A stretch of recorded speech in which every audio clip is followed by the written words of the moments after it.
All right, good morning, everybody. What's going on? So obviously, hindsight is 2020, right?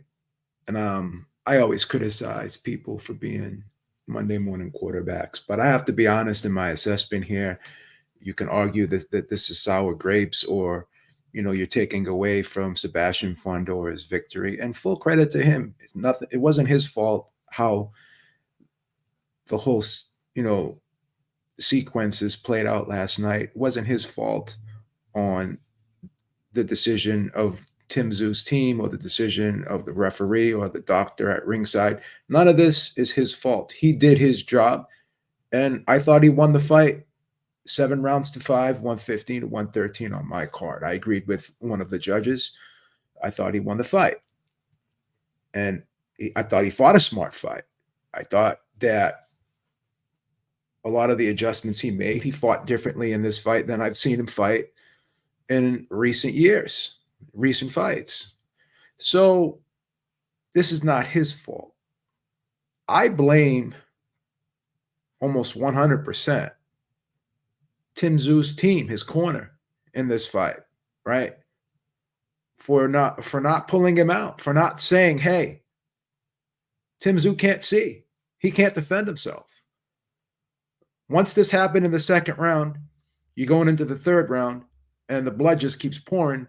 Going after the fourth round, there's no way you're going to stop that bleeding. Joe Gooston said that they were using the wrong medicine. If they used a different medicine, that they could have stopped the bleeding. But again, when you looked at the cut on top of Tim Tszyu's head, that thing looked like a crater. Okay, that thing was gigantic. It was deep. It was really, really deep. And to me, it looked like it was almost impossible to stop the bleeding because of how deep that cut was. And then you look at the area and where that cut was, that blood was just pouring and pouring and pouring and pouring. And you could clearly see from rounds right after round two, Tim Tszyu kept going like this with his glove. So if you keep having to swipe the blood away and clear the blood away so you can see, then how are you going to defend yourself when you're using your backhand to clean off the blood off your face, off your eyes, right? So he was clearly at a disadvantage, and it was clear that there was no way it was going to get better, and it was clear that it was only going to get worse from there on out, and it was clear that the fight turned dramatically as a result of that cut, right? So I want to go back to a fight in 2013 where it was a similarity. I'm not going to say it was the same. It's not identical, but there are some parallels with this fight and that fight. So when you go back to 2013, when Mikey Garcia was fighting Orlando Salido in a fight that he was winning, and then what had happened is Orlando Salido accidentally headbutts Mikey Garcia in the nose, and it was speculated that Mikey Garcia broke his nose, right? And you know what happens when you suffer a severe injury, whether it be a bad nosebleed due to a punch or even a break. You know how the blood will go in the back of your mouth and it's hard to breathe and all this. So you're severely compromised when you have an injury that Mikey Garcia suffered, right? And the referee and the doctor, they didn't step in. They weren't really going to stop the fight, right? Until Mikey's Garcia's corner said, "Hey, listen, we can't breathe, right? Can't breathe. I'm swallowing blood here, right? We don't want to continue fighting, right? We don't want to continue fighting, right?" So Mikey Garcia's corner took it upon themselves to say, "Hey, we're not going to continue fighting after being headbutted in the nose and breaking our nose due to a headbutt. We're not going to sit there and roll the dice here. We're the champion, right? We're the A side here. Not that that should matter that you're the A side, but there were many many big fights down the road for Mikey Garcia because of his position and and because of him being the champion and what have you. So why roll the dice? Why continue? So why did Tim Tszyu's team send him back out there? After the 4 rounds were completed, it was even on all 3 judges' scorecards, right? All the judges gave Tim Tszyu the first 2 rounds. And you got a sense that Tim Tszyu clearly won the first 2 rounds. Why not just say, hey, we can't see. What? We can't stop the blood. We're doing everything possible to stop the blood. We can't stop it. And it was clear after round 2 that they could not stop that blood. It was clear after round 2 that that blood was just going to continuously go in his eyes. So why did his team continue to allow him to go out there and thinking that, oh, we're going to knock him out anyways? Why roll the dice? You have a potential big money fight with Terrence Crawford on the table and other big fights. And, this just wasn't a smart decision. I immediately said to myself, there's no way this fight should continue. That cut was like one of the worst cuts I've ever seen, if not the worst cut I've ever seen in a fight, right? That thing was a crater. It was a crater. So that was just bad management, in my opinion. That was just a bad move, in my opinion. And that just should never have been allowed to continue. I'm surprised the doctor didn't stop that cut. I'm surprised. But even then, once you realize the doctor's not going to stop it, all you have to do is say, hey, listen, my fighter can't see, and this cut is really deep. I don't think I can stop the bleeding. And that fight is over. That fight is over. Without question, that fight is over. So I don't know. It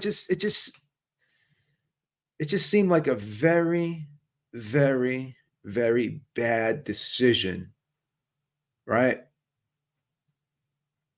By the doctor, right? By Tim Tszyu's team, right? And now with Sebastian Fundora being the champion, he's going to probably fight Crawford next. And if he decides he doesn't want to fight Crawford next and he allows the WBO to strip him, like Rick Glacier suggested, a lot of times I get on Rick Glacier, but he made a good point. If they wanted to do a Sebastian Fundora versus Errol Spence fight, then they could allow the WBO to strip them, and he's still the WBC champion, right? And then he fights Errol Spence. You know how the PBC and the WBC have that beautiful relationship. Of course, the WBC is going to allow that fight. So then Tim Tszyu gets pushed to the back of the line. Like, you got to look at the big picture here. And not only that, right? Not only that, when you look at this last-minute replacement, right? 2 weeks to go. And again, hindsight's 2020. We can money mono quarterback this, but I said this last week, and I said it on Thursday. This was a major opponent change for Tim Tszyu. Now, you could argue so it was an opponent change for Sebastian Fundora. But once again, he was preparing for a similar style. Again, Bokachek and Tim Tszyu are not identical, but they have similarities. They both are good mid-range to inside fighters. They're both come-forward guys. They're both aggressive, right? So at least there was a similarity there. It was less of an adjustment, in my opinion, for Sebastian Fundora than there was for Tim Tszyu. And I said this. This is the first time I said this, and I'm not the only one who have said this. D-Style said this as well. And then you're switching, you're fighting a southpaw as opposed to, fighting an orthodox. Sebastian Fundora was already fighting an orthodox, mid-range to inside, come-forward, aggressive fighter. He was already prepared for that.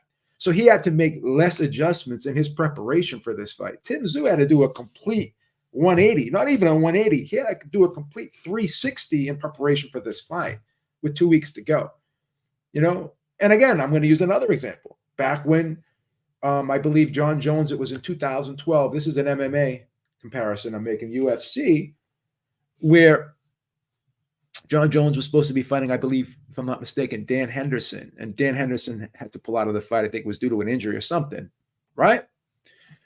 And they said, okay, we're going to have you fight Chael Sonnen with a week's notice. Now, again, John Jones would have been a huge favorite, right? You would think that's not a hard fight with all due respect to Chael Sonnen. But John Jones, him and his team said, no, we're not going to do that with a week preparation. We prepared for Dan Henderson, and Chael Sonnen is a much different fighter than Dan Henderson. So we're not going to take on a different opponent with 1 week to go. So again, it would not have been a really bad move for Tim Tszyu to just say, hey, his team, nah, I mean, we'll take this fight, but give us another month, right? Give us another month. Put us on the Canelo undercard, right? Push it back. Put us on the Canelo undercard. Maybe take the card off pay-per-view, right? Let Sebastian Fundora fight Bokacek. Let Brian Mendoza have his fight. Let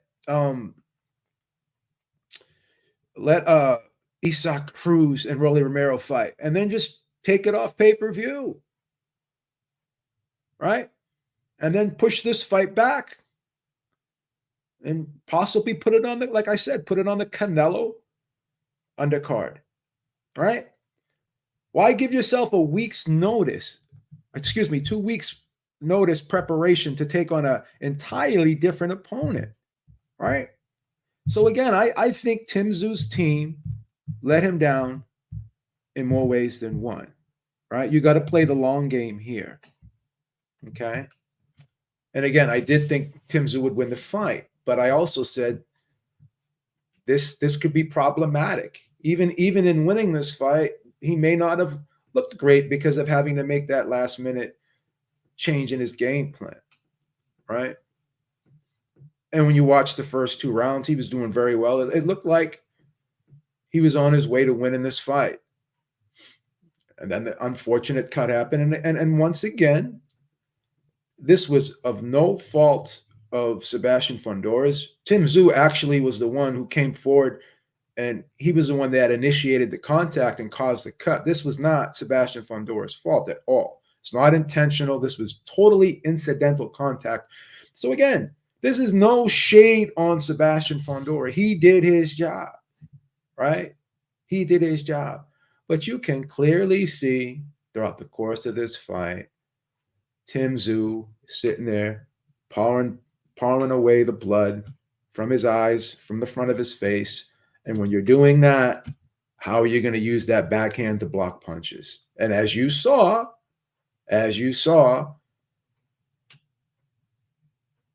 Sebastian Fundora took full advantage of that situation, as well he should.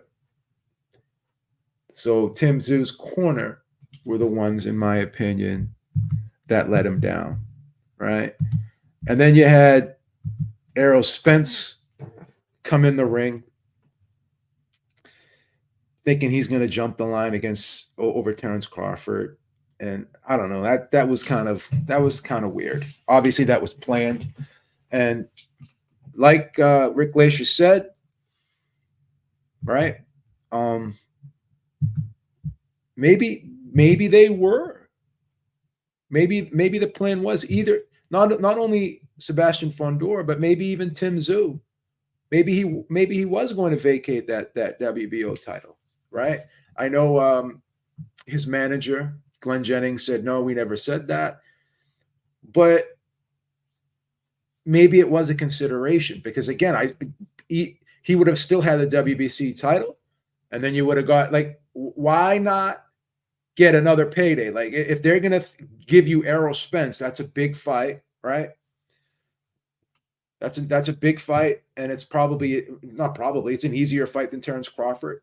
So you get a chance to have one payday with Spence, and then you can fight Crawford later, right? So again, this WBO title, in my opinion, could be looked at as irrelevant in this situation for both fighters, because again, you still would have been the WBC champion, and you still could have either guy could have had that fight against Errol Spence, and it would have been a big money fight, and will be a big money fight for Fundora now if he chooses to take it. And it would have been a big money fight for Tim Tszyu. It would have been a really good risk for reward benefit for Tim Tszyu and his team. And I do think that they were considering, I can't say that unequivocally, but I do think that they were possibly considering doing that as well. But like I said, I don't always agree with Rick Glacier, but he could be right here. I could see a scenario where Fundora does vacate that WBO title and defends the WBC title against Errol Spence. I could see that. I could see that. So, in my opinion, I do think Tim Tszyu's team clearly let him down here. And I don't even know where Tim Tszyu goes from here. I don't even know where he's going to be placed in the WBO rankings. I don't even know where he's going to be placed, within the other sanctioning bodies rankings. Now, here's something funny. Let's look at this now, because we talk about the sanctioning bodies, right, and how inconsistent they are, right? We talked about that. So I'm curious to see now what the WBC does with their ranking system and their rankings, right? Where are they going to put Tim Tszyu? Because when you look at Francis Ngannou after a loss, which was a very disputed loss, it was a split decision loss, right? Right? It was a split decision loss, but they gave him a ranking based off of a loss, right? So this was a close fight. It was a split decision loss for Tim Tszyu. Where are they going to put him? Where does he get ranked after this? My opinion, Tim Tszyu deserves an immediate rematch. But the chances of that happening, in my opinion, are very slim. I don't see it happening. Not when you got Errol Spence out there. Not when you got Terence Crawford out there, which were much bigger fights for Sebastian Fundora, right? Now, could there be a scenario where Sebastian Fundora vacates that WBO title, and then Terence Crawford and Tim Tszyu fight for the vacant WBO title? That's possible, but again, will that happen? Who knows? Who knows? Who knows if they will order that? We don't know. So now you got to play the waiting game here. Now you go possibly in back of the line. So I just think this was a blunder, in my opinion, on Tim Tszyu's team, right? And, Fundora is the PBC guy. So PBC is going to take care of Fundora more than they're going to take care of Tim Tszyu. Tim Tszyu's been on PBC cards before, but he's not a PBC fighter. He's a no-limit fighter, right? Fundora is a PBC fighter. That's where he fights. So they're going to go out of their way to take care of Fundora. They're going to go out of their way to take care of Errol Spence. They're not going to go out of their way to take care of Tim Tszyu. They're not going to do Tim Tszyu any favors. They didn't do Tim Tszyu any favors here, right? They didn't do Tim Tszyu any favors here. Why didn't Tim Tszyu fight Bokachuk? Why did he have to fight Fundora? Right? So, again, I mean, this sounds like sour grapes, but at the end of the day, I can't wrap my head around this. Why when the referee or the doctor decided they're going to continue to let this fight go on, I can't understand why Tim Tszyu's corner didn't pull him out. Why they didn't say he can't see. Why they didn't say we can't stop the bleeding here. As soon as you say you can't see, the fight gets stopped. Go to the cards after 4, it's a technical draw. And you still have your title. I don't understand that. I don't understand that. Just don't understand it. Once you knew that the referee wasn't going to help you out here, you got to take matters into your own hands. It's that simple. It's that simple. Right? So I really have to take a look, and I think everyone should take a look at Tim Tszyu's team here. Sorry. I got to call the spade a spade here. Got to call a spade here. I believed as soon as that cut happened that the doctor was going to stop this fight. If not in the second, at most definitely in the third. And then once you realize that after the third round, the doctor's not going to stop the fight, right? Once you realize that, and then once you realize that you really can't stop this blood, and once you see your fighter constantly having to wipe that blood from away from his face, right? Once you realize that, you got to sit there and say to yourself, hey, man, we're at a serious disadvantage here. Why risk this?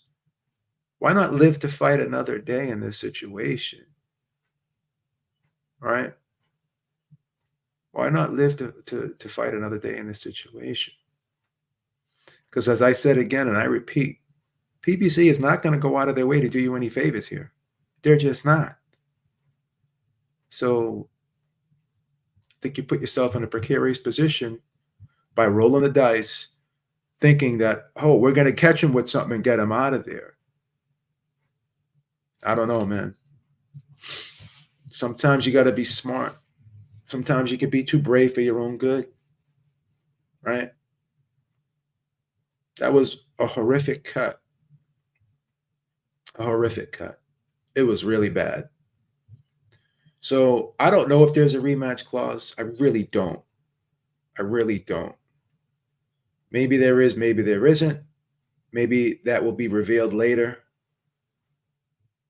I'm not sure. But why even have to get to that point, right? So maybe there is a rematch clause. Maybe he can right the wrong. I don't know. But something tells me that there may not be a rematch clause.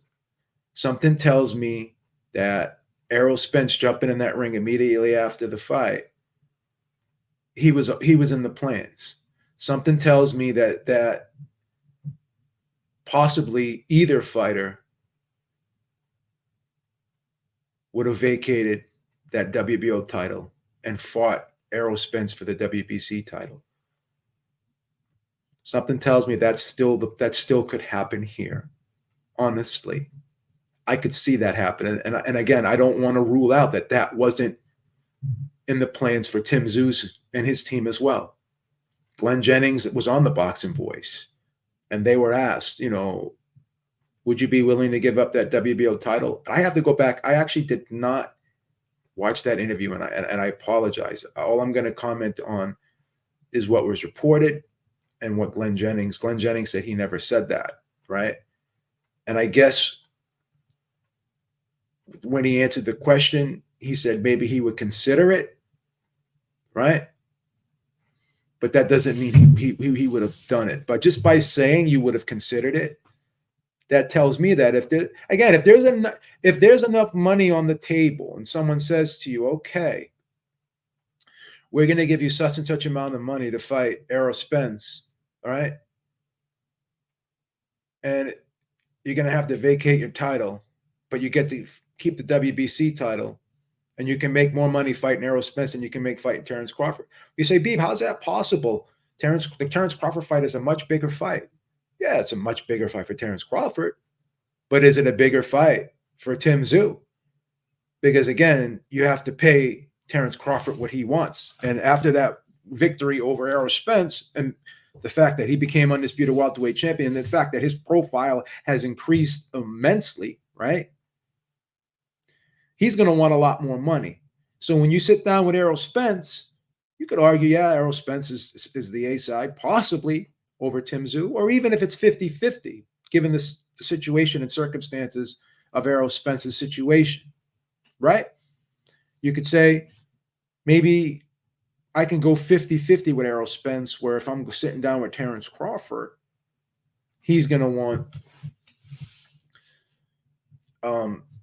65-35. And then you can argue, oh, well, then if it goes to purse bids. But we see how these sanctioning bodies mess around with the purse bids and how they can finagle things when it's for a specific fighter that they want to get behind. We saw what happened to Dillian White with Tyson Fury. I think he got like it was like an 80-20 split or something like that, where normally I think it's a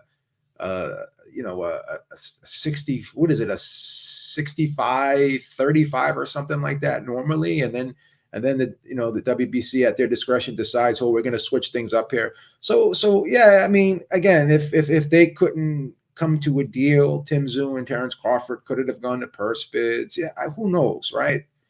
But once again,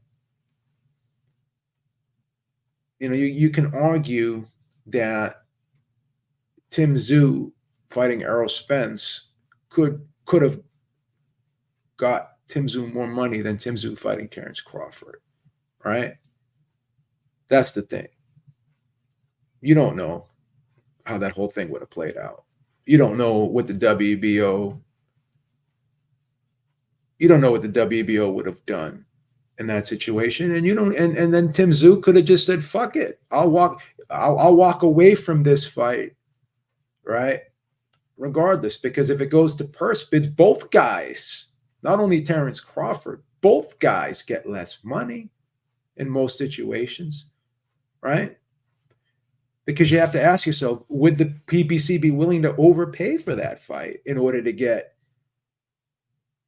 both guys what they wanted, right? So Tim Tszyu always had that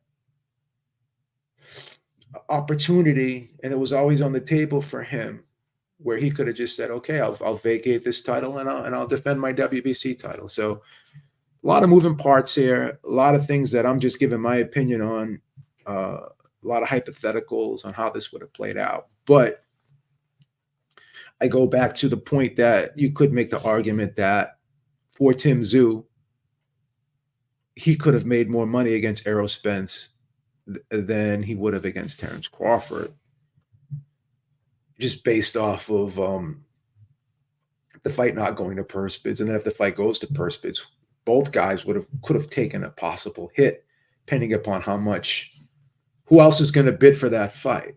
Think about it, right?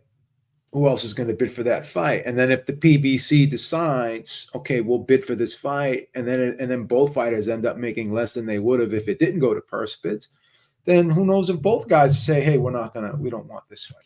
Again, with Errol Spence, with him being a voluntary for the WBC, it would have been a voluntary defense. There's no purse bid situation there that would have to come into play, and they could pay each fighter what they want. And I think Tim Tszyu would get a bigger piece of the pie against Errol Spence than he would against Terence Crawford, or at least Terence Crawford would ask for much more than Errol Spence, given the position he's in, as I said. So yeah, this is just a really precarious situation, and it's going to be very interesting to see how this thing plays out and what happens next here. Really, it's really going to be interesting to see how this thing plays out and what happens next. But yeah, it's just going to have to wait and see. We're going to have to see if when the WBO does make that mandatory, when they do exercise that mandatory for Terence Crawford, which it seems like they're going to do. They said they're going to do it. Terence Crawford was saying that he's next. We'll see who steps up. We'll see if Sebastian Fundora steps up and takes that fight. I don't think he does. I think that WBO title gets vacated. Question is, who is Terence Crawford going to fight for that vacant WBO title? Will it be Tim Tszyu, or will it be somebody else? That remains the big question. So what happens next determines, where Tim Tszyu goes and what his future is. But I do think Fundora Spence is going to be next. And I'm not sure if it's going to be Crawford versus Tim Tszyu next, or it's going to be Crawford versus somebody else. I don't know. Let's take a look at the WBO rankings at junior middleweight. I'm just curious to see how this whole thing is. WBO rankings. Let's take a look. And I'm curious to see where the WBC and the WBO place Tim Tszyu after this fight. And I still have to find out. I'm not 100% sure if Tim Tszyu had a rematch clause. I guessing maybe he didn't, because why would Errol Spence have jumped in that ring there? It seems like they had a plan there.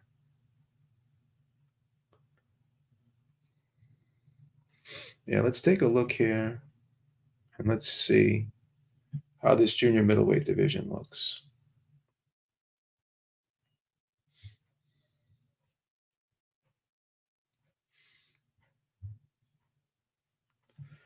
I have a hard time opening this up, but I'm just curious to see who's next in line. Let me try here. See if I can find this WBO boxing scene rankings.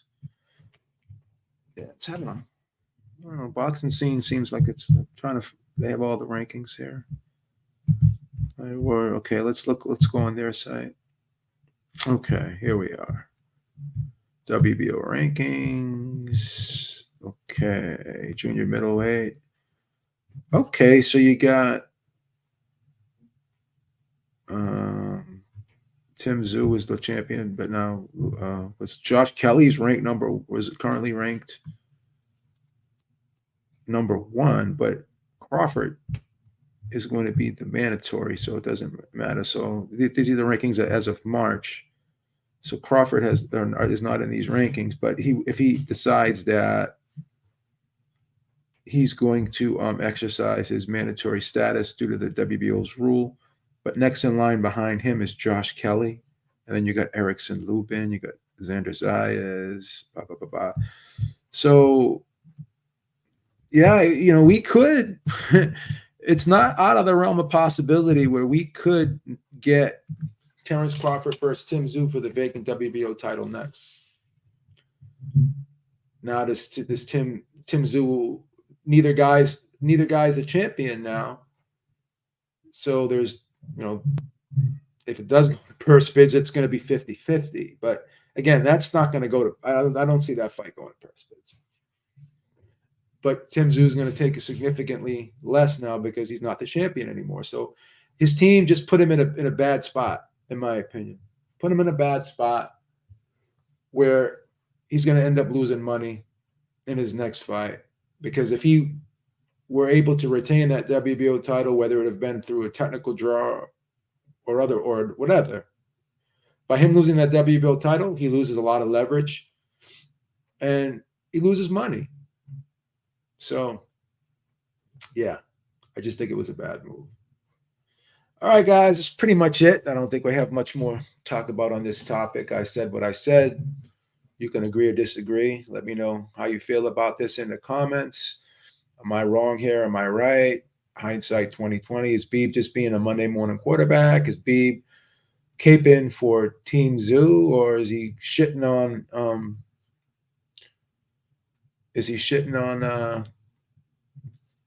Sebastian Fundora? We've talked about this, G Funky, and regardless of if it's in Australia or not, Tim Tszyu is going to do good pay-per-view numbers over in Australia. So the live gate really doesn't mean a whole hell of a lot in most cases, because the fighters generally get their guarantee plus the pay-per-view revenue. And Tim Tszyu's, regardless of where Tim Tszyu fights, he's always going to do good pay-per-view numbers over in Australia. So the live gate really doesn't matter. Mostly the live gate matters to the promoters. They're the ones that get most of the revenue from the live gate because they're giving their fighter a guarantee, and then the fighter's getting pay-per-view revenue off the back end. So whether the fight's in Vegas or Australia, it's not really going to matter much in terms of what Tim Tszyu makes as a purse, even though, yeah, he's a big star in Australia. Hence the point that no matter where he fights, the people in Australia are going to buy the pay-per-view. People in Australia, regardless, if the fight's in fucking, the fight could be in anywhere, and they're still going to buy the pay-per-view. So it's not going to affect Tim Tszyu's pay-per-view numbers, and that's generally where Tim Tszyu makes his money, off his guarantee and his pay-per-view numbers. He's not making money off the live gate. Generally, the promoters are taking that. So, I mean, there are certain situations where the fighter will have points on the live gate, but those are rare. They're not common, right? So, yeah. Yeah, I hear where you're coming from. And Tim Tszyu and his team have to deal with that. They made the decision to continue fighting. My whole thing is, if I'm Tim Tszyu's team, I'm pulling him out of that fight after 4 rounds. I'm saying, hey, we can't see and we can't stop the bleeding, right? If you choose to continue under those circumstances, then you got to deal with the repercussions of choosing to continue under those circumstances. So I understand where you're coming from. It's hard for me to sit here and say that when you have blood going in your eye like that and you're constantly having to wipe it away with your glove, that's going to have an effect on your performance. It's just the way it is. But it's your fault for choosing to continue, and it's your team's fault for allowing you to continue. And again, I'm just going to say it. I just thought that it was crazy that fight was allowed to continue. Who wins in the rematch? Based off of what I saw in those first 2 rounds, I would pick Tim Tszyu to win. Yeah, I would pick Tim Tszyu to win. But I think, in my opinion, I think it's totally disingenuous to say that cut did not play a major factor in that fight. But again, I will say it's his corner's fault for allowing him to continue fighting. They should have pulled, like Mikey Garcia's team pulled him out of that fight against Orlando Salido when they determined his nose was broken from that headbutt. I think Tim Tszyu's team should have done something similar, or not even similar. They should have done the same thing. They should have said, hey, listen, we can't stop this bleeding. My fighter can no longer see. He can't defend himself. We can't continue. And that fight goes to the cards, and it would have been 2-2 on the cards, right? And the fight would have been a draw, would have been a technical draw, and you still have your title. So this fight, this is not more or less about making excuses. This is just about, in my opinion, Tim Tszyu's team making the wrong decision. That's all. That's all. And Beeb, why do you care? Why are you talking about it? Because I think it's fascinating that when you're so heavily vested in a fighter like Tim Tszyu's team was in him, you have a fighter who has such a huge upside, has all those fans over in Australia, does such great pay-per-view numbers over in Australia. Why would you roll the dice on him like that? Why would you not protect your investment, in my opinion? I guess that's my point. Yeah, PBC will keep Fundora away from Crawford. I do think Fundora will vacate that WBO title, and I do think he will fight Spence next. That's just my opinion. The big question is who fights Crawford next for that vacant title, which I think is going to be vacated after this fight. Within the next couple weeks or so, when that fight is ordered, I do think Sebastian Fundora vacates that title. I do not think that's out of the realm of possibility here, in my opinion. I really don't. I do see him possibly vacating that title. I really do. All right. I think I'm going to end this. We actually are going to do an early show today because of Easter. I mean, Eric has things to do with his family, so we're going to do an early show here, 12 o'clock Eastern time. So in about 2.5 hours, we will be back live to do the Ringside Reporter podcast. You guys can call in. Make sure you join in.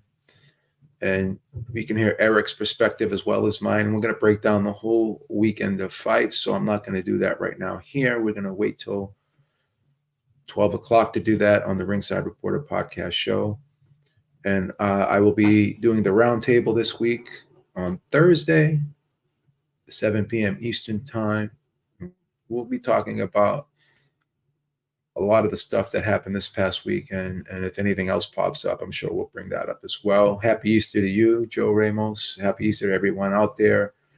Have a blessed day. And we will see you in about 2.5 hours. And enjoy the rest of your day. Take care, everyone.